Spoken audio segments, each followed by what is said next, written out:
Is the amount of anxiety that you feel right now normal, or is there a problem?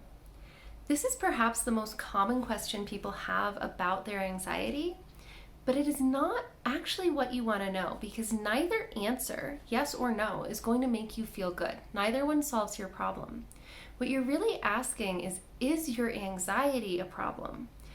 Do you need to do something about it? Is something wrong? Has something gone wrong when you're anxious? And if so, what are you supposed to do about it? That's what you really want to know. And that is what I am going to help you answer today. I'm going to help you figure out for you specifically how much anxiety is too much. And if it is too much, what do you do? Do you need to seek professional help? Can you deal with it on your own? And if so, how specifically do you do that? That is what we'll address today. For those of you who are new here, I am Rachel Sloan. This is Tame Your Brain. I am here to teach women in particular who struggle with anxiety how to take control of their emotions so they can take control ultimately of their lives. So if you are enjoying these videos about anxiety, please hit that subscribe button and turn on those notifications, because every Thursday I will be putting out a new video answering your questions about anxiety. And if you want to know something in particular, just leave me a note in the comments of any of my videos and I will make a video just for you answering your question. But let's get back to the question of normalcy. Is my anxiety normal? Right? This is why that question isn't helpful. If I tell you yes, the anxiety you feel is normal, how are you going to react? You might feel a little relief, right? Like, okay, nothing's really wrong. But then what? It still doesn't feel good, right? Anxiety doesn't feel good. So now you just have to live with it. You just have to deal with it for the rest of your life. Like, that's not the answer you want. And if I tell you that it is an abnormal amount of anxiety, right? That no, this isn't a normal amount of anxiety. You have a problem. What are you going to do then? Your brain is going to be like, oh my God, there's a problem, right? You're going to get even more anxious about your anxiety because it's this big deal, this big issue that you don't know how to fix. So this is not a useful question. It's not helping you to ask if anxiety that you are feeling is normal or not.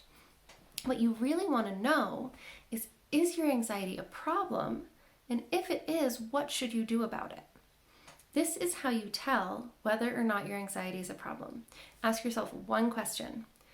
Is my anxiety preventing me from reaching my goals? Is it interfering negatively in your life? Is your anxiety stopping you from getting what you want in your career, in your relationship, in your love life, in your exercise routine, right? Is your anxiety preventing you from achieving what you want to achieve in any area of your life? If it is, then it doesn't matter if it's normal. It doesn't matter if every other woman on earth feels the same amount of anxiety you're feeling. It's limiting you, right? It's a problem in your life because it's preventing you from getting what you want, from achieving what you want to achieve.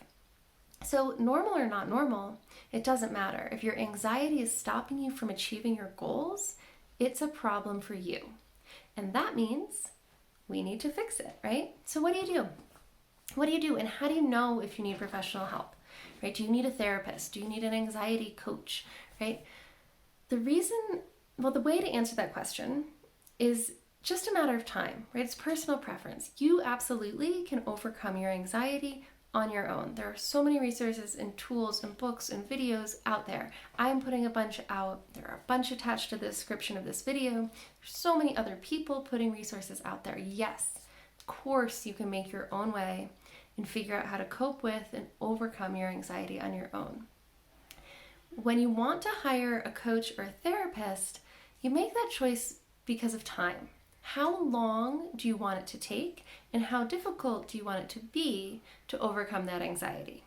It's like anything. It's like if I'm starting a business and I want to market using Google Ads, I can figure that out on my own. There's a lot of resources. I can do a lot of A/B testing, a lot of trial and error, put all kinds of stuff out there. Over time, I will figure out, if I am committed to doing it, how to use Google Ads to build my business. But there's somebody out there who already knows everything about Google Ads. They know how to set it up, right? They know how to design the ad. They know what kinds of copy sells better. They know how to build landing pages. There's somebody out there who's already figured all this stuff out. And if I choose to hire a coach or a trainer or whatever, take a course in Google Ads, I'm going to be successful at them a lot more quickly. It's not that I can't do it on my own. It's just a matter of how much time and effort do I want to spend to get that result. It's the same with anxiety. It's not that like you have a normal or an abnormal level of anxiety and you can overcome it on your own if it's normal and you can't if it's abnormal, right? It's not that. It's how long do you want it to take and how much energy and effort do you want to have to put in to get that result, to overcome that anxiety. You can do it on your own, whether it's normal or excessive, right? Doesn't matter. You can overcome your anxiety if you are committed to that. You can do it a lot faster from either starting place if you ask for help from somebody who's already figured out how to do it. So that's my little plug there for hiring a coach or a therapist, but you absolutely can do this work on your own as well. So what do, right? You've decided your anxiety is a problem. It's holding you back. It's limiting you. So instead of getting stuck on whether or not it's normal to be anxious the way you are anxious, I would encourage you to ask 3 questions. The first question is, how am I experiencing anxiety? Right? You're letting go. Don't care if it's normal or not. How am I experiencing anxiety right now? Is it in my chest? Is it in my stomach, my throat, my head? What does it feel like? Is it tight? Is it moving? Is there pressure? Is there temperature? Right? How do I experience anxiety? Get really, really curious about what is happening in your body when you feel anxious. Bringing your attention there, this is kind of counterintuitive, actually reduces the intensity of your anxiety. Often when we feel anxious, you try to escape those feelings, which is super natural. It's a very natural response. But by actually paying attention to them, you will recognize that they are just physical sensations. There's not some more mysterious, scary thing going on. And it will help you bring the intensity down, especially if you have anxiety that tends to spiral and build and leave you like out of breath or headed for a panic attack. Bringing your awareness into how you feel anxious will help diffuse it just a little bit. Once you have really understood how you experience anxiety, your next task is to discover the why. You do this with another question. Here's question number 2. What specific thought is making me feel anxious right now? And when I say specific thought, I mean specific. One sentence. Preferably no commas in the sentence. Like one thing. Like a thought would be, I can't do this. I don't know how. They're not going to like it. He must think I'm an idiot. I'm going to fail. I never succeed at this kind of presentation, right? Whatever it is, if you're anxious about an upcoming date or a presentation you have to make on Zoom for work, what is the one thought producing that anxiety? Not the whole story, not like the whole history of like, oh, well, I messed up one time with my coworkers and my boss thinks this about me. Like, not the whole story. One specific thought that's creating this anxiety. Identify it. You might have to write down a whole bunch of thoughts. You might have to write down the whole story and pick through it until you find that one thought that's triggering the anxiety. It's in there, I promise you. Once you identify that thought, you can move on to question number 3. Question number 3 is, how do I want to think and feel instead? I'd encourage you to start with the feeling. If you're anxious about a work meeting, how do you want to feel? Do you want to feel calm? Do you want to feel energized or motivated? If you're going on a date, do you want to feel excited, right? What is the feeling you want instead of that anxiety? And allow yourself to explore that feeling as deeply as you explored the feeling of anxiety. Where is calmness in my body? What does it feel like? Is it moving? What part of my body do I feel it in? How does it feel? Fully step in and experience it. From that place, what thought would I need to think to feel calm, right? And once you do this, this is something you can use to prepare yourself for situations that make you feel anxious. Like ahead of time, plan, how do I want to think and feel? I know I get anxious in this situation. What do I want instead? Prepare it, plan it, and intentionally think that thought. Intentionally bring up that state of being, that feeling in your body. Such a good tool for combating anxiety and also for reviewing times you were anxious in the past. It works both ways. You can use this to prepare yourself to be less anxious later. And after you did something and noticed you were super anxious, you can use these 3 questions to process it and see what you might do differently in the future, right? So instead of getting stuck on, is my anxiety normal? I encourage you to forget about that. Ask yourself the 3 questions. How am I anxious? What thought is making me anxious? How do I want to think and feel instead? That will take you, in and of itself, if you practice this regularly, you will see a lot of progress and a lot of changes in your anxiety. And if you want to take that work further, if you want to jumpstart all of this process of moving through and overcoming your anxiety, please check out the links in the video below. There's a link to learn more about my 12-week one-on-one coaching program, Tame Your Brain, where you and I will work together and you will get a whole set of tools that will teach you really how to manage your mind, get control of those emotions, and go out there and get those goals, achieve what you want, create the life you want. And there's also a link in there to go straight to a discovery call with me if you want to just talk directly and tell me about how anxiety is showing up for you in your life. And we can talk about what steps you need to take and what is next for you in your specific situation. I'd be thrilled to talk to you. Last thing I want to say about this is I don't like to talk about normal amounts of anxiety, but I do want you to know that all of your anxiety is natural. Your brain is working perfectly.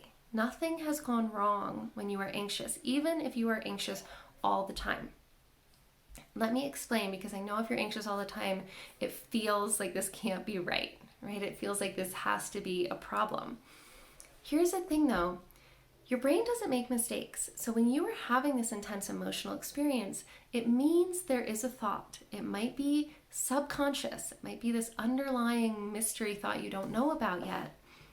But there is a thought in your brain that is making you believe there's an imminent threat. There is a danger out there, and that is creating the feeling of anxiety. Because when your brain evolved to have these anxious emotions, most of the threats were really scary and usually life or death. It was like a lion in the savannah, a bear in the woods, getting thrown out of the tribe into the freezing cold where you would starve on your own. Right? Life and death threats.